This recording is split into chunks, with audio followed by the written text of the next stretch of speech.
नमस्कार। आज के बेयर्स एंड बुल्स में सबसे पहले तो मैं ऑफिशियल तौर पे शेयर एकेडमी चैनल और अयान सर का धन्यवाद देता हूँ, क्योंकि बजट का जो वीडियो है जो कल लाइव हुआ उसके नीचे जो भी कमेंट्स आ रहे हैं वो 80 90 95% वो शेयर एकेडमी से है। तो मैं बस धन्यवाद ही दे सकता हूँ कि आप जो सभी शेयर एकेडमी के जितने भी आप दर्शक आ रहे हैं और सब अयान सर का नाम ले रहे हैं। इनफैक्ट एक वीडियो में शायद अयान सर खुद भी थे। तो सबसे पहले तो मैं औपचारिक तौर पर मनीबी के तरफ से आपका बहुत धन्यवाद करता हूँ। इनफैक्ट शिवानी मैडम ने ट्विटर पर भी आपसे कांटेक्ट करने की कोशिश करी अयान सर, और संभव होता है तो किसी तरह से मैं भी आपसे एक दो बार मेल भी किया, हुआ नहीं। पता नहीं अभी अगर पॉसिबल है तो फ़ोन पे एक बार बात करेंगे। तो सबसे पहले तो आपको बहुत बहुत धन्यवाद। शिवानी मैडम भी आपको ट्विटर पे एक बार फिर से कनेक्ट करेगी, और संभव होता है तो एक बार फ़ोन पे अवश्य बात करेंगे, क्योंकि आप जिस तरह से आप हमारे चैनल के बारे में बात कर रहे हैं, ये I mean we are humbled by it, और कुछ नहीं बोल सकते। बस आपका बहुत बहुत धन्यवाद। तो सबसे पहले तो ये बात थी जो करना था। दूसरी बात बजट के बाद जाने मार्केट को क्या हो गया है, नीचे आने का राह नहीं देख रहा है, नीचे आने को सुन ही नहीं रहा है। डबल सेंचुरी, ट्रिपल सेंचुरी, अब भी हम बात कर रहे हैं फिर से निफ्टी 300 पॉइंट ऊपर है, सेंसेक्स 1000 पॉइंट ऊपर है, कल 2500 पॉइंट ऊपर सेंसेक्स, वापस 50,000 तो शायद आके ही रहेगा। तो देखो अभी क्या होता है। पर और यदि आप इन्वेस्टेड हो तो आप भी इस पार्टी में हो, हम तो इन्वेस्टेड हैं, उसमें कोई दो राय नहीं है। और कई दिनों से हम लोग यही बोल रहे हैं कि इन्वेस्टेड रहो, इन्वेस्टेड रहो, इन्वेस्टेड रहो, हेज रहो। कल आप में से बहुत लोगों ने कहा कि हेजिंग पे वीडियो बनाओ या पुट ऑप्शन पे वीडियो बनाओ। तो सबसे पहले तो हम ये वाला पार्ट कर लेंगे कि अपनी एक बेयर्स एंड बुल्स, ये जो सीरीज़ है बेयर्स एंड बुल्स की, इसमें एक वीडियो बनाया था डिटेल में। निफ्टी जब 13,300 पे था तब small investors don't redeem use hedge करके वीडियो बनाया था। तो ये मैं डिस्क्रिप्शन में भी इसकी लिंक डाल दूंगा, तो आप ये वीडियो देख सकते हैं। मैं फिर से बना सकता हूँ, आज भी बना सकता हूँ, पर बार बार वही वही चीज़ बोल के मतलब नहीं है। अगर कंसेप्ट समझ में आता है तो सिमिलरली शिवानी मैडम का एक वीडियो है हेजिंग के ऊपर, अपनी फंडामेंटल एनालिसिस के सीरीज़ में शेयर बाज़ार का इंश्योरेंस करके। अगर आप ये है फंडामेंटल एनालिसिस सीरीज़ में 8वें नंबर का वीडियो है शिवानी मैडम का, शेयर बाज़ार का इंश्योरेंस। ये 36 मिनट का है, जिसमें भी उन्होंने फिर से लॉन्ग पुट का एग्जाम्पल दिया हुआ है। तो ये दोनों वीडियोज़ से आपको हेजिंग का आप जो बेसिक चाहते हैं वो इसमें डेफिनेटली कवर हो जाएगा। तो ये एक पार्ट हो गया। कमिंग बैक टू करंट, आज का जो विषय है अपना, देखिए बजट के ऊपर बहुत से सब लोग अपनी अपनी राय देते हैं। अच्छा है, ख़राब है, पॉलिटिकल होता है, कोई सिर्फ इन्वेस्टमेंट होता है, कोई सिर्फ रिटेल एंगल होता है, तो सबका अलग अलग राय होता है। आज हम एक बजट का जो फाइन प्रिंट है, FRBM 2 करके जो एक डॉक्यूमेंट आता है बजट का, उसमें कुछ ऐसी चीज़ें हैं जो हमें कई बार ये होता है कि मार्केट जो एक तरफा ऊपर जा रहा है और हमें समझ में नहीं आता कि मार्केट को हुआ क्या है, कि मार्केट वन साइड ऊपर जा रहा है। आज भी जब हम बात कर रहे हैं, अभी मार्केट 14,600 पे है। सो हार्डली कुछ दिन पहले मार्केट 13,600 पे था, आप देख सकते हो। और 13,600 से 14,600 का ये 2 दिन में मार्केट ने ये जंप मार ली है। तो कई बार हमें और हर बार ये बात चल रही है सब जगह पे कि इवन RBI ने भी बोला था कि मार्केट में यानी फाइनेंशियल मार्केट्स में और इकोनॉमी में कहीं पे थोड़ी सी तफावत है, मार्केट शायद एग्जैजरेट कर रहे हैं। तो हम कल के बजट में जो मेन मेन बातें तो हो गई, कल बहुत सारी बातें हैं, हर एक इस पे कितनी सारी बातें बात कर सकते हैं। तो जैसे जैसे हम उसमें से जा रहे हैं वैसे वैसे कुछ कुछ चीज़ें दिख रही है, तो एक बड़ी इंटरेस्टिंग चीज़ दिखी, तो बोला ये आपको बताई जाए कि किस तरह से, यानी बिग बैंग रिफॉर्म्स तो होते हैं, एकदम से बड़ी न्यूज़ कर देते हैं कि एलआईसी का आईपीओ आएगा, 2 पब्लिक सेक्टर बैंक्स प्राइवेटाइज हो जाएंगे, इंश्योरेंस सेक्टर में 74% आप बाहर से निवेश ला सकते हैं। तो ये कैसे बड़े हेडलाइंस और न्यूज़ वाली डेवलपमेंट्स होती हैं। लेकिन आप फाइन प्रिंट पढ़ेंगे तो उसमें कुछ ऐसा है जो जिसके ऊपर हम बात करेंगे, कि आपको पता चलता है कि ये क्यों इतना पैसा कंसिस्टेंटली पहले हिंदुस्तान में आ रहा है, फिर हिंदुस्तान से शेयर बाजार में आ रहा है, फिर कुछ ही शेयर्स ऊपर जा रहे हैं, कचरा कंपनियों के शेयर्स इतना होने के बावजूद भी कचरा ऊपर नहीं भाग रहा है। तो ये जो सारी चीज़ें, और आपके पास कचरा स्टॉक्स होंगे तो बेच दो, उसमें तो कोई दो राय नहीं है। तो हम सबसे पहले देखेंगे कि एक तो बहुत चिंता की बात होती, अगर कोविड नहीं होता तो वो तो उन्होंने बार बार बोला है कि revenue deficit, use of capital market, capital receipts for generating productive assets, ये जो बजट है इसमें बार बार उन्होंने एसेट क्रिएशन, कैपिटल एक्सपेंडिचर, इसी के ऊपर फोकस करी। और यहाँ पे भी फिर से वो वही बोल रहा है कि इट इज़ एक्सपेक्टेड कि हाँ, वो बोल रहा है कि आगे चल के, इस साल तो सबको पता है कि बजट कैपिटल रिसीट्स लिए गए रेवेन्यू एक्सपेंडिचर करने के लिए, क्योंकि गवर्नमेंट को टैक्स रेवेन्यूज नहीं मिले, वो एक बात है। पर वो क्या बोल रहा है, आगे चल के रेवेन्यू एक्सपेंडिचर ये कम होने की संभावना है। Now look at this part, revenue expenditure ये कम होने की संभावना है based on the assumption of low levels of interest rate, which is based on the assumption of benign inflation. ये अगर आपको सादी भाषा में देखना है तो नॉमिनल ग्रोथ रेट जो है जीडीपी का, वो आप 14% के आसपास एक्सपेक्ट कर रहे हैं, और रियल ग्रोथ जो है वो 11% के आसपास है, और इसलिए इन्फ्लेशन ये अराउंड इन दोनों का माइनस कर लेंगे, तो इन्फ्लेशन अराउंड 3% के आसपास रहेगा अगले एक साल भर में, ऐसा सरकार का बोलना है। तो बिनाइन, बिनाइन यानी नरम, चिंता की बात नहीं है ज़्यादा। तो 3% महंगाई रहेगी अगले एक साल भर में, और उसके कारण जो ब्याज देना होगा, जो ब्याज दर जिस पे हम लोन उठाएंगी सरकार, वो कम रहेगा। अब ये सरकार का मानना है, सरकार ने बोल दिया यहाँ पे, ठीक है। आप अगर देखेंगे बॉन्ड मार्केट ने किस तरह से रिस्पॉन्ड किया, तो ये है अपना 10 ईयर का जीसेक ईल्ड, और ये हरी वाली कैंडल है, ये कल का ईल्ड है।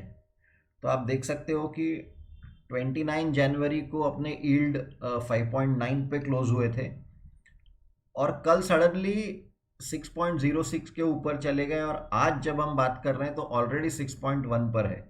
तो ये बड़ी कैंडल यहाँ पे आपको दिख रही है कि किस तरह से इंडिया के ईल्ड्स बढ़ने लगे हैं। तो बढ़ने लगे, ईल्ड बढ़ने का बाजार का ये, और ऑलरेडी आज भी, यानी कल तो हुआ ही हुआ। तो आप शेयर बाजार जहाँ देख रहे हैं एक तरफा ऊपर जा रहा है, आप शेयर बाजार जहाँ देख रहे हैं एक तरफा ऊपर जा रहा है, वहीं पे आप इसके ऊपर भी नज़र रखिए कि बॉन्ड यील्ड्स भी ऊपर जा रहे हैं, और चढ़ते बॉन्ड यील्ड्स ये शेयर मार्केट के लिए अच्छे नहीं होते, तो इसलिए हेजिंग समझ लीजिए। दूसरी बात, चढ़ते बॉन्ड यील्ड्स आपको शायद लिक्विड फंड्स या फ्लोटिंग रेट फंड्स में आपको अच्छे रिटर्न मिल सकते हैं, अभी बहुत कम है, पर जैसे जैसे यील्ड बढ़ते, तो अपनी बॉन्ड मार्केट की सीरीज़ है, आपको वो थोड़ी सी देखनी पड़ेगी, पर जैसे जैसे यील्ड्स बढ़ते हैं वैसे वैसे लॉन्ग टर्म बॉन्ड्स की पिटाई होती है, और वैसे वैसे शॉर्ट टर्म बॉन्ड्स जो है उनमें, क्योंकि वो जल्दी आपको पैसा जल्दी वापस मिलेगा, और आप उसको वापस लगा सकते हो हायर रेट पे। तो आपने ये चीज़ों पे ध्यान देनी चाहिए कि बाजार भले, गवर्नमेंट भले ही बोल रही है कि हम अपेक्षा कर रहे हैं कि महंगाई कम होगी, लेकिन कल की न्यूज़ से सडनली कहीं तो भी मार्केट ने एक ये डिस्काउंट कर दिया कि इतना बड़ा बोरोइंग आने वाला है, तो ब्याज दरें तो ऊपर जाएगी। अभी क्या यहीं पे रुकेगी, क्या यहीं से और ऊपर जाएगी, ये तो समय बताएगा। पर चढ़ते बाजार, केवल चढ़ते बाजार की तरफ ध्यान मत रखिए, ध्यान बॉन्ड मार्केट के बॉन्ड यील्ड्स पे भी रखिए, आपको एक आइडिया मिलते रहेगी कि क्या है। एक और बात, आप में से जो थोड़े फाइनेंस में इंटरेस्ट रखते होंगे डिटेल में, तो ये डिस्काउंटिंग रेट का कंसेप्ट होता है कि एक लाइन सिर्फ यहाँ पे लिख देंगे कि price of any asset is the sum of present values of all future cash flows. Sum of present values of all future cash flow. और प्रेजेंट वैल्यू निकालने के लिए आपको लगता है डिस्काउंटिंग फैक्टर या डिस्काउंटिंग रेट। और डिस्काउंटिंग रेट यानी हमारे अभी के डिस्कशन में ये डिस्काउंटिंग रेट है। तो आपका डिस्काउंटिंग रेट जो कल तक 5.9 था वो सडनली 6.1 हो गया है। तो अगर डिस्काउंटिंग रेट इंक्रीजेस तो यहाँ पे लिख देंगे इफ़ रेट ऑफ डिस्काउंट, पहले अभी तक क्या हुआ वो देख लो। If rate of discount falls present value goes up. ये जो शेयर बाजार ऊपर गया इतने दिनों से, शेयर बाजार जो इतने दिनों से ऊपर जा रहा है विश्व में, बोलिए क्योंकि इंटरेस्ट रेट्स नीचे आ गए, ब्याज दरें नीचे आ गई। और आप जब डिस्काउंटिंग का फॉर्मूला करते हो, बॉन्ड मार्केट की सीरीज में ये दिया हुआ है, तो जब आप डिस्काउंट करते हो तो आप कंपाउंड, आपको और सिंपल अगर आपको देखना है amount is equal to principal into 1 plus r, छोटा वाला r raise to the power n, इसीलिए p is equal to a divided by 1 plus r raise to the power n। तो यहाँ पे देखिए इन्वर्स रिलेशन है, यानी कि p is inversely proportional to r। अगर आप यहाँ पे देखेंगे p is inversely proportional to r, अगर आप ये वाला फॉर्मूला देखेंगे तो r जो है वो डिनोमिनेटर में है, r जो है वो डिनोमिनेटर में है। और इसलिए r जितना बढ़ेगा यानी डिनोमिनेटर जितना बढ़ेगा उतना ओवरऑल रेशियो का वैल्यू का, ये तो 5वीं स्टैंडर्ड है यार, ये मत समझाने लगाओ। तो रेट जितना कम होगा उतना पी बढ़ेगा, जो कि अब तक हो रहा था कि ब्याज दरें कम आ रही थी इसलिए स्टॉक के प्राइसेस ऊपर जा रहे थे। अब अगर ब्याज दरें बढ़ेगी तो अब इसको उल्टा लिखेंगे, इफ रेट ऑफ डिस्काउंट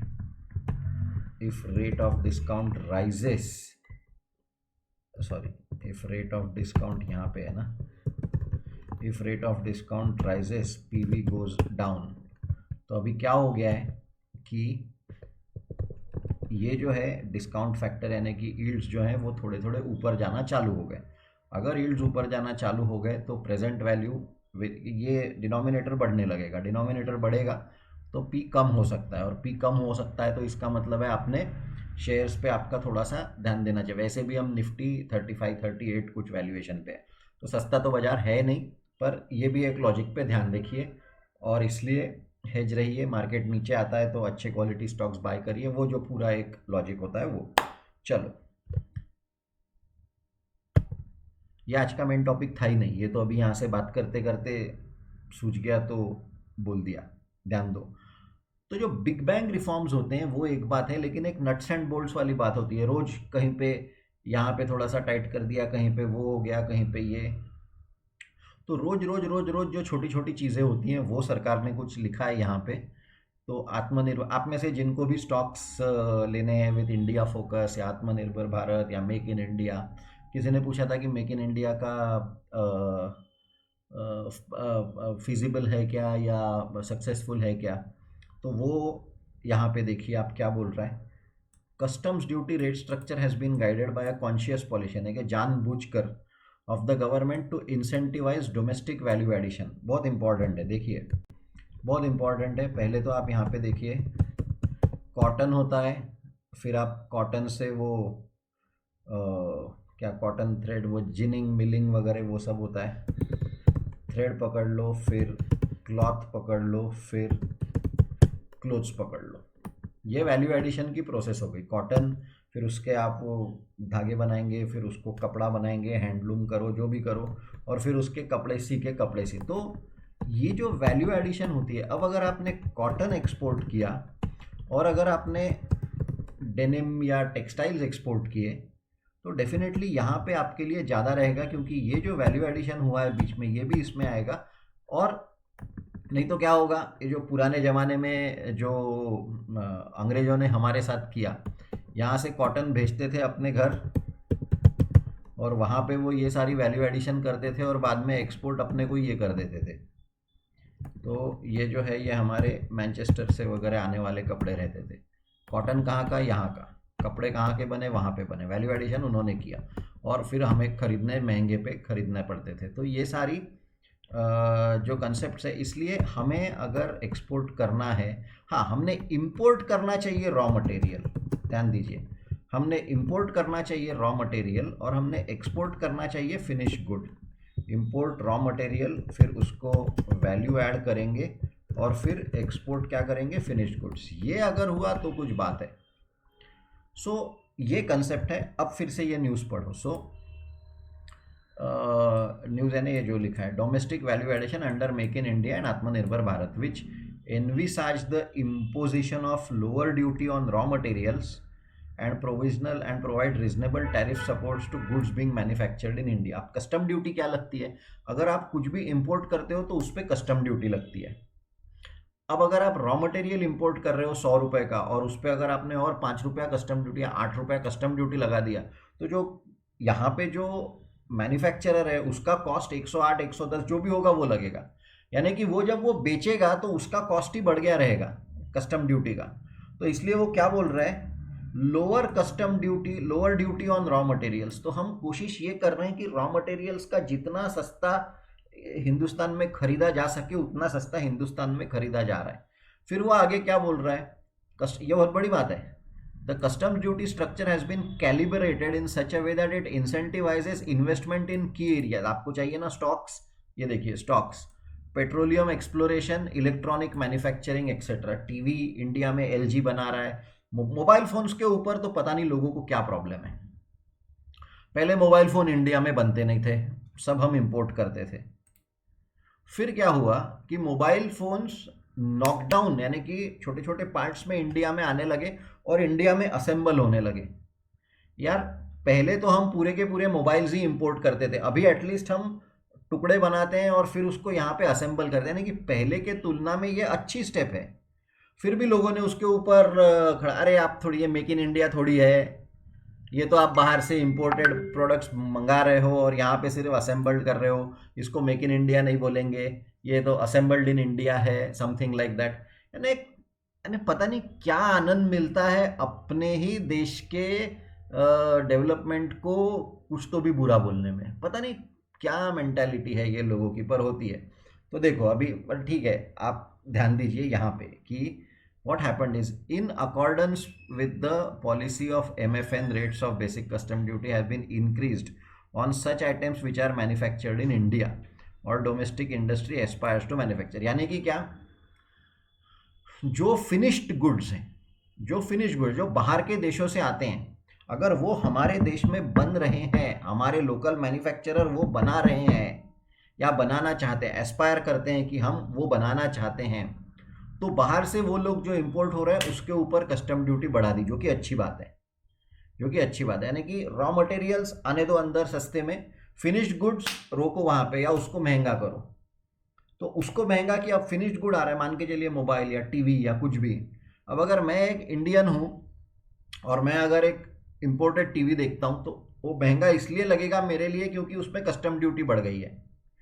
वही मैं अगर एक मेक इन इंडिया टीवी देखता हूँ तो मुझे वो सस्ता मिलेगा क्योंकि रॉ मटेरियल सस्ते आए थे और वो मेड इन इंडिया है। तो ये जो सपोर्ट दे, हाँ लेकिन इसमें ये भी है कि क्वालिटी मेंटेन होनी चाहिए। यानी मैं सिर्फ मेक इन इंडिया इसलिए मैं लो क्वालिटी लूँगा, एक आध बार ठीक है आप सपोर्ट करोगे, पर क्वालिटी के ऊपर कॉम्प्रोमाइज़ नहीं होना चाहिए। और अगर आप एलजी, सैमसंग, एप्पल ये सब लोग अगर इंडिया में मैन्युफैक्चर करेंगे तो ये तो इनके स्टैंडर्ड्स मेंटेन करेंगे, because they also want to export. अभी तो हम वेपन्स भी एक्सपोर्ट कर रहे हैं, अभी हम मेडिसिन, यार मेडिसिन एक्सपोर्ट कर रहे हैं, लोगों की जान का सवाल है। तो क्वालिटी इंडिया में कम होगी ऐसा कोई पकड़ के रखना ज़रूरी नहीं है। इनफैक्ट हम लोग अगर क्वालिटी ख़राब देंगे तो बाकी लोग हमसे क्यों लेंगे। तो आपको ये समझना चाहिए कि ये कितना बड़े लेवल पे काम चल रहा है। और इसलिए बहुत आसान है बोलना, इसमें क्या कुछ नहीं है, उसमें क्या कुछ नहीं है, मेरे लिए क्या है ऐसा। आपको ये देखना चाहिए कि ये हो रहा है, अभी वो डेटा दे रहा है आगे। तो क्या है कि रॉ मटेरियल्स को सस्ता कर रहे हैं, कस्टम ड्यूटी कम कर रहे हैं, और फिनिश्ड गुड्स की कस्टम ड्यूटी बढ़ा रहे हैं to give make in India a thrust, make in India, Atmanirbhar Bharat. तो आप स्टॉक्स देख सकते हैं कौन से सारे हैं, वो डेटा दे रहा है। पिछले 6 साल में क्या हुआ, 4000 tariff lines have seen upward calibration, यानी 4000 चीज़ों का आपने क्या किया है, टैरिफ बढ़ा दिए। इससे क्या होता है कि आप फॉरेक्स रिजर्व्स का अगर देखेंगे तो फॉरेक्स रिजर्व्स बाहर जाने में थोड़ा सा तकलीफ होगी। अंदर तो देखो, एक्सपोर्ट करके फॉरेक्स रिजर्व्स कमाना ये बहुत कठिन बात है, कुछ भी चीज़ एक्सपोर्ट करना। तो जब आप एक्सपोर्ट करके $1 इंडिया में आ रहा है, उसको हम इम्पोर्टेड कंजम्पशन के लिए अगर बाहर डाल देंगे इतने आसानी से, तो फिर तो अपना कंट्री का फॉरेक्स रिजर्व्स कभी बढ़ेगा ही नहीं। तो वो बोल रहा है कि पिछले, और मैन्युफैक्चरिंग नहीं बढ़ेगा। एक टाइम था 2012 में या 2007-8 कभी तो भी, जब आई थिंक उदय कोटक ने ये स्टेटमेंट दिया था कि हमारे यहाँ पे हम लोग टेबल और चेयर्स भी बाहर से इंपोर्ट कर रहे हैं। तो क्या अपने देश में टेबल चेयर नहीं बन सकते क्या? पर एक कंडीशन वो थी कि इंडिया के मैन्युफैक्चरिंग पूरा ही मर गया था। तो अभी वो धीरे धीरे रिवाइव हो रहा है, और वो रिवाइव हो रहा है उसके कारण ये सारे जो चीज़ें, तो ये एक दिन में या एक रात में नहीं होती, ये 6 साल की बात बता रहा है वो। बजट भले ही इस साल का है, लेकिन वो पिछले 6 साल में क्या हुआ देखो, धीरे धीरे धीरे धीरे कभी इसका बढ़ा दिया, कभी उसका बढ़ा दिया, कभी कुछ किया। Have seen at the same time duties on imports and raw materials have been rationalise. तो दोनों चीज़ें हुई है। एक जगह पे raw materials, sorry, finished goods के कस्टम बढ़ा दिए, दूसरी जगह पे रॉ मटेरियल्स के कम हो गए। ये पहले नहीं हो सकता था क्या? ये पहले नहीं हो सकता था क्या? पर अभी हो रहा है। मेडिकल अवेलेबिलिटी के लिए थोड़ा सा उन्होंने पैंडमिक के टाइम पे कुछ तो भी उन्होंने रैशनलाइजेशन किया, जो कि सही है, क्योंकि हमें सडनली उस टाइम पे बहुत आवश्यकता थी। वो एक सडन फेज आ गया था, पर बाद में वो भी हम लोग आजकल एक्सपोर्ट कर रहे हैं। आगे देखो, phased manufacturing plan. The BCD rates at different stages of value chains are calibrated in a manner that encourages gradual deepening of domestic value addition. या gradual, आप एक दिन में मोबाइल की फैक्ट्री नहीं बना सकते। अब वो शिवानी मैडम ने बोला था कि दिवाली के टाइम पे हम लोग चाइनीज़ एलईडी नहीं यूज़ करेंगे, हम इंडिया में एलईडी की वो माला बनाएंगे। बनाया था उन्होंने, देसी लाइट्स करके प्रोजेक्ट भी चलाया था। अब उसमें जो एलईडी आते हैं, वो एलईडी तो यार चाइना से ही आते थे। तो इन्होंने वो एलईडीज जब लाए और जब बना रहे थे वो, तो लोगों ने फिर से उनको वही बोला कि अरे तुम इतना सब कर रहे हो, लेकिन एलईडी तो अल्टीमेटली चाइना का ही है। यानी कि कोई कुछ कर रहा है तो उसको अच्छा बोलने से अच्छा नहीं आना, तुम तो क्या चाइना का ही कर रहे हो अल्टीमेटली, क्या मतलब है?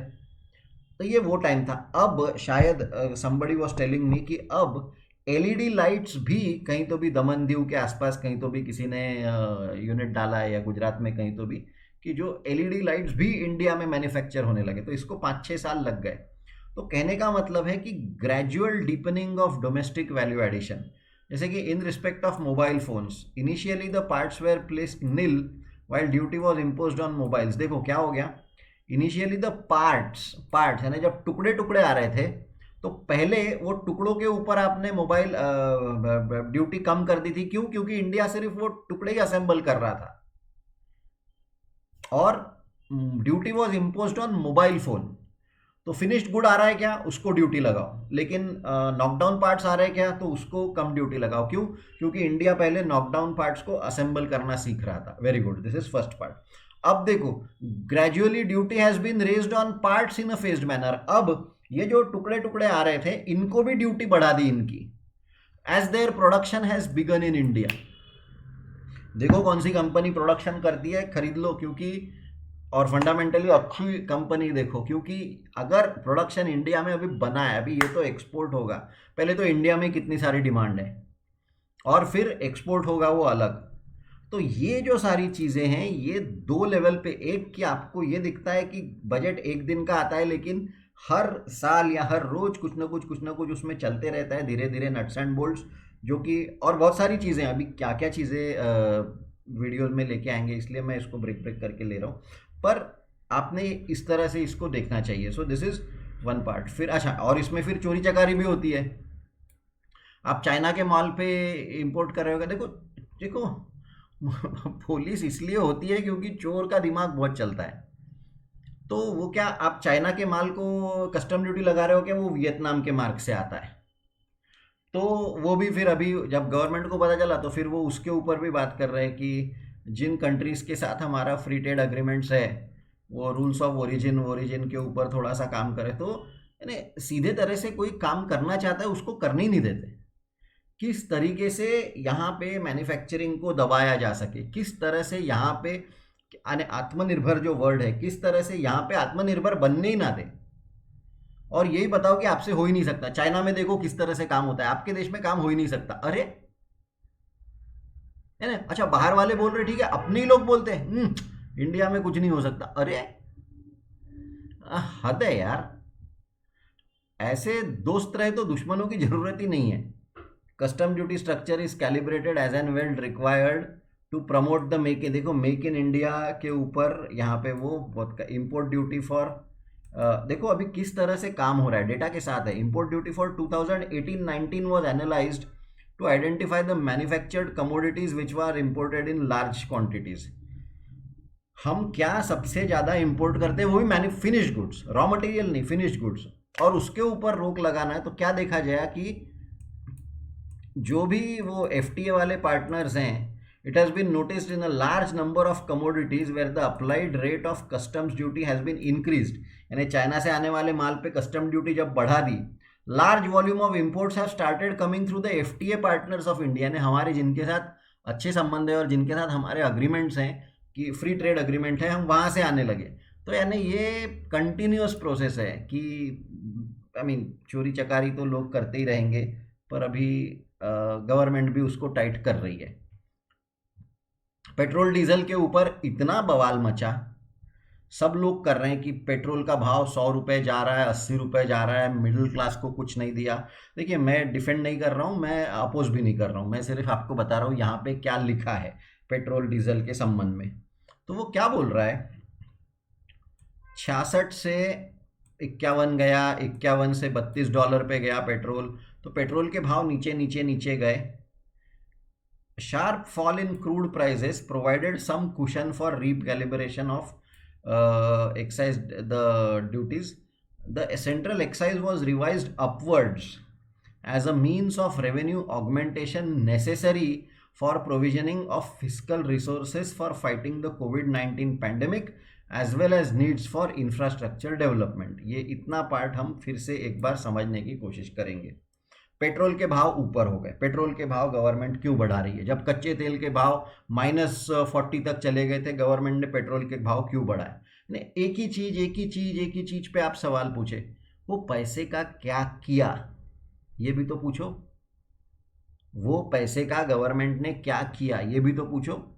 ये जो इतने सारे कोविड वर्कर्स थे, उनको वो जो भी उनको किट्स, और पहले तो किट्स इम्पोर्ट करनी पड़ी उनको। वो टाइम जो 3 महीने का था, पहले तो गवर्नमेंट के बाकी सब रेवेन्यू बंद हो गए थे।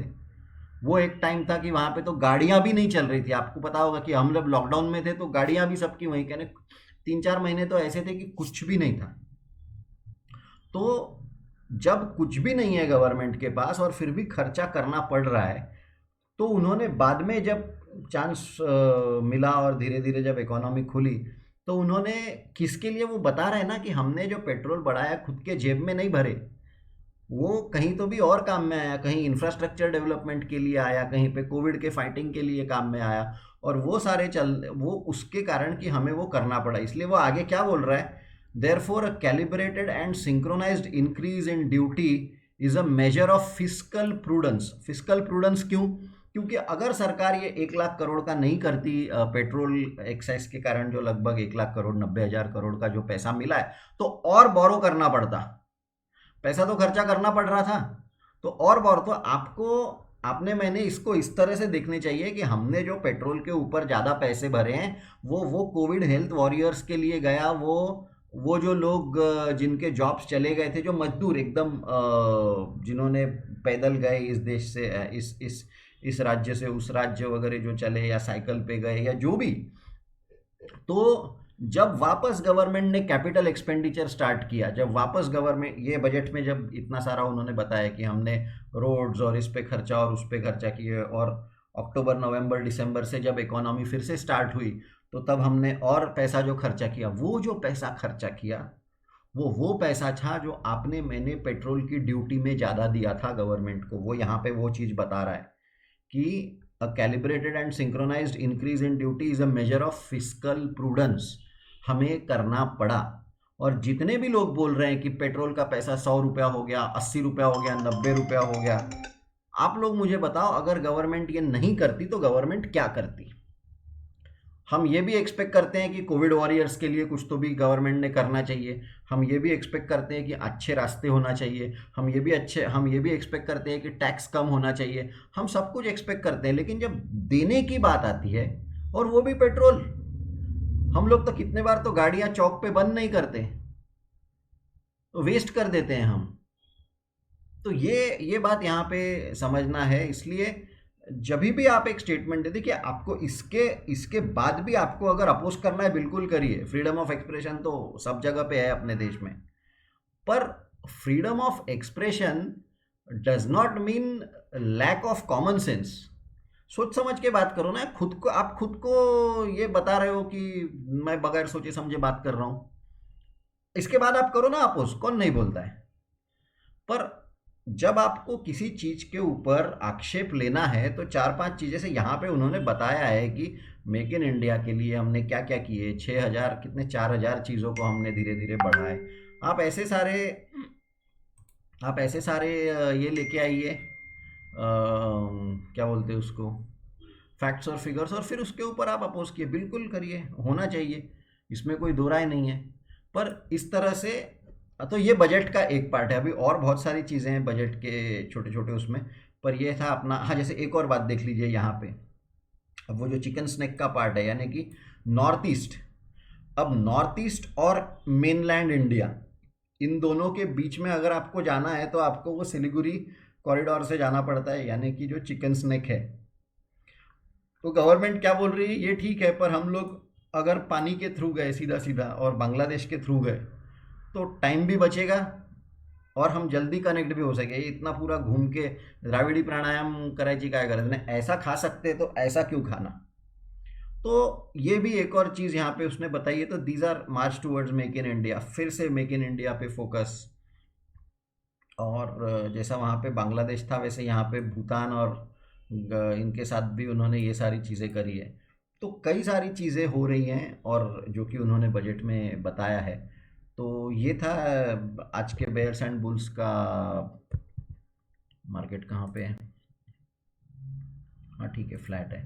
तो ये था आज के बेयर्स एंड बुल्स का टॉपिक, कि एक तो कि यील्ड्स थोड़े से बढ़ रहे हैं, वो ध्यान दे दो। और दूसरी बात कि मेक इन इंडिया और आत्मनिर्भर पे कई सारे काम हो रहे हैं, तो वो कंपनियां जो इसमें जा रही है, उनको गवर्नमेंट फुल बैकिंग सपोर्ट करने वाली है। और जो कंपनियां सही सेक्टर में हैं और जिनके फाइनेंशियल सही है, जो कंपनियां सही सेक्टर्स में और जिनके फाइनेंशियल सही है, वो आप लॉन्ग टर्म के लिए कर सकते हैं। अगर नहीं, हाँ, आपको हेजिंग का एक और टॉपिक अपन ने बात की है, हेजिंग का ये वीडियो है, आप ये देख सकते हो। शैलेश सर का नंबर है, अगर आपने अब तक कैपिटल मार्केट मॉड्यूल के लिए ज्वाइन नहीं किया है तो आप शैलेश सर से बात कर सकते हैं। वहाँ पे स्टॉक्स के बारे में भी डिस्कस करते हैं हम लोग व्हाट्सएप ग्रुप में, और डेरिवेटिव्स और हेजिंग और सभी के बारे में बात होती है। तो फिर से एक बार शेयर एकेडमी चैनल और अयान सर को बहुत बहुत धन्यवाद, और आप सभी व्यूअर्स जो अपने वीडियोस देख रहे हैं, बहुत बहुत धन्यवाद। बीच बीच में थोड़ा सा बेयर्स एंड बुल्स को रोकना पड़ता है, क्योंकि वो बीएससी के वीडियोस आते हैं, तो उसके लिए। पर वो सिर्फ फेब और मार्च में ही रहेगा, उसके बाद फिर हम बेयर्स एंड बुल्स में ही उसको कंटिन्यू करेंगे। सिमिलरली नीचे डिस्क्रिप्शन में डेटाबेस के लिए एक फॉर्म है, वो फॉर्म प्लीज़ आप फिल करिए, क्योंकि हमें ये डेटा बीएससी आईपीएफ और सेबी वेबी को जाता है, और हर एक इसमें आपको ये करना पड़ेगा। आप शायद आपको थोड़ा सा कठिनाई होगी, आप बोलेंगे बार बार क्यों करना है? तो यार, आप जितने बार क्लास में आते हो आपको प्रेजेंट ही लगानी पड़ती है, तो ये वो प्रेजेंट ही वाला कंसेप्ट है। रोज रोज अगर है तो रोज करिए, बस इतना ही आपको बोल रहे हैं कि वो करिए, क्योंकि हमें वो डेटा देना पड़ता है बताने के लिए कि ये जो भी प्रयास हो रहा है, ये हम जो कर रहे हैं, हमको बैकिंग है बीएससी आईपीएफ को, बीएससी आईपीएफ को सेबी के ऊपर से। ये है कि जो भी फाइनेंशियल एजुकेशन से रिलेटेड काम हो रहा है, जेन्युइन एक वो कितने लोगों तक पहुंच रहा है। तो ये कभी भी आपको फ़ोन आ सकता है कि मैंने कल अगर डेटा डाल दिया कि मान के चलिए अयान सर है और इन्होंने हमारा देखा, और अयान सर ने कभी देखा ही नहीं होगा, तो मैं झूठ बोलता रहूँगा। तो ये नहीं होना चाहिए। इसलिए एक चेक्स एंड बैलेंसेस होते हैं, और करना ही तो डर का है। तो इसलिए आप प्लीज़ उतना आप करते जाइए हर बार। चलिए, वीडियोस देख रहे हैं इसके लिए बहुत बहुत धन्यवाद। इन्वेस्टेड रहिए, एज रहिए। नहीं समझता है तो mutual fund, index ETF, daily SIP, long term. Thank you very much. नमस्कार।